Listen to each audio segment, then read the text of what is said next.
অথচ জুমার দিনটা এত ইম্পর্টেন্ট, এই দিনে দোয়া কবুল হয়।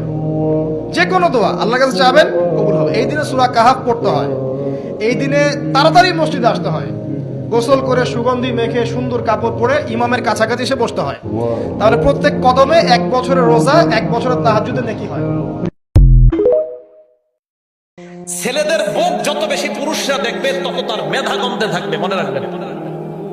এই জন্য বাচ্চাদেরকে হেফাজত করেন, বাচ্চাদের শরীর অন্যদেরকে দেখানো থেকে খুব বিরত রাখেন। ছেলে হোক, ছেলেদেরকে অন্যরা সামনে এমন প্রযুক্তি আসবে যা দিয়ে এই আকাশের মধ্যে, এখন টিভি দেখেন আপনারা, আসমানকে টিভি বানায় ফেলবে তারা। আকাশের দিকে তাকাবেন, অনেক কিছু দেখা যাবে। সেখানে দেখবেন একজন ব্যক্তি এসে বলছে, আমি মাসিহ, আমার আনুগত্য করো। বাংলাদেশের মানুষ ল্যাংটা পীরের পিছনে দৌড়ে না?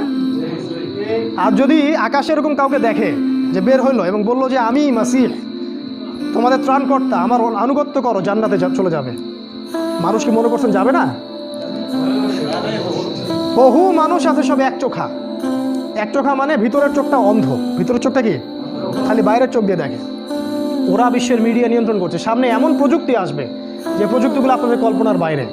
তবে এটাও বলছি, এই প্রযুক্তিগুলো আসার পরে একটা সময় আসবে যখন প্রযুক্তি বলে কিছুই থাকবে না। কোনো স্মার্টফোন, কোনো ইলেকট্রিসিটি, কোনো যে আপনার ল্যাপটপ, ইন্টারনেট কিছুই থাকবে না, সব ডিস্ট্রয়েড হয়ে যাবে। অনেকে আপনাকে বলতে পারে যে এগুলো বাজে কথা, আমাদের সামনে এখন হাজার হাজার বছর পড়ে আছে। আমরা তাদের সামনে শুধু এতটুকু বলি যে জাস্ট ওয়েট অ্যান্ড সি, অপেক্ষা করেন আর দেখেন। তর্ক করার জন্য আমি আপনার সাথে আসিনি, আপনি অপেক্ষা করেন আর দেখেন কি হয়।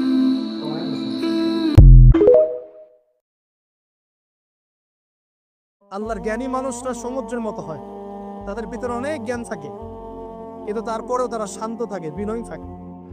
আর যাদের ভিতরে সম্পদ কম, তাদের লাফালাফি বেশি। কথা বুঝতে পারছেন? সাগর এত শক্তিশালী হওয়া সত্ত্বেও